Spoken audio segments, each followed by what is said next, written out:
can be helpful when a coach doesn't pick you. Instead of viewing things as necessarily going, well, I'm a good player and that's what it is. If you can try and start taking away the language of good and bad and see yourself more as like a tool, like is a hammer good? It's not good if you need to take, if you need a drill instead of a hammer, then a hammer is not really useful. But if you need a hammer, then a hammer is great because then you have a hammer. So if you can think of yourself almost as a tool. So if the coach wants somebody who's going to communicate and wants passes connected, and he wants me to encourage the other players, then he should hire me because that's what I'm good at. I'm very good at those things, and that's my tool. If he wants a player that's going to dribble past players on the wing, he shouldn't hire me. That's not what I do. And if you can, that takes time to be okay with going, look, this is what I'm good at and this is what I'm not. Particularly at a young age, we're kind of always told, work on your weaknesses and be good at everything and be dynamic. And there's truth to that. But I think there's also a truth to you are who you are. And I wouldn't say I don't believe people change because they do, but I believe they grow more than they do change.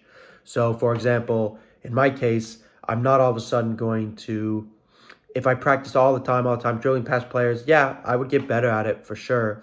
But particularly at the stage of my career, I think I will go farther and I will do better for the team and I will play better if I focus now on my strengths and that I become okay with, you know what, the coach didn't pick me. That doesn't mean I'm not a good player. You want to separate the coach from your opinion of yourself. So if the coach says you're not playing, many of our immediate reaction is, coach must be right, I must be a bad player, and then you play like that and you act like that, and it hurts you.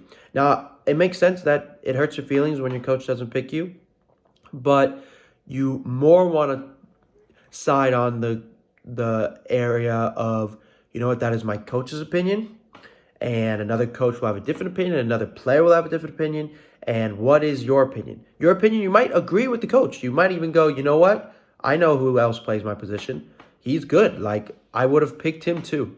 And you don't have to beat yourself up for that feeling. That's a normal feeling. What you want to do, though, is try to separate going, he's better. You want to go, look, he's good at those things. He's a nail or he's a drill. I'm a hammer or I'm a whatever tool you like to use.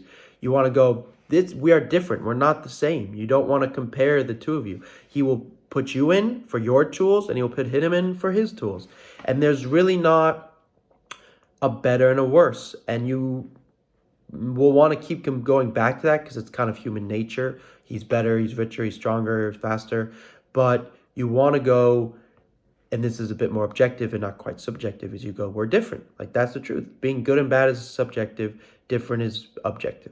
And you want to go, these are your tools. And an example I have is I was playing in a team last year, and it's funny talking about this again because I was addressing it in 2016 when I was playing in Charlotte. So you would have thought maybe that I'd solved the issue, but it's still something I'm working on. And now I'm in a place where I really do think I've gotten quite good at that. But at the time in this team I was playing in Sweden a couple years ago now, we had a really good team. We had a couple center mids, and these two center mids are really good players, and they were so powerful and dynamic. They could dribble, shoot, pass, tackle, and they were athletic. And I just thought, if you looked at them initially, including myself, you go, wow, they stick out. And when I looked at myself, I go, look, I've simple pass here, good tackle there, and, good ping there. But it didn't feel, as powerful. I think a good example at the professional level, if you look at like Wanyama, or if you look at, there's a better player than that as an example, who's escaping me right now. I forget. But the point is, bloody hell, what's that player's name? Wait a second. I should know this player's name. Wait.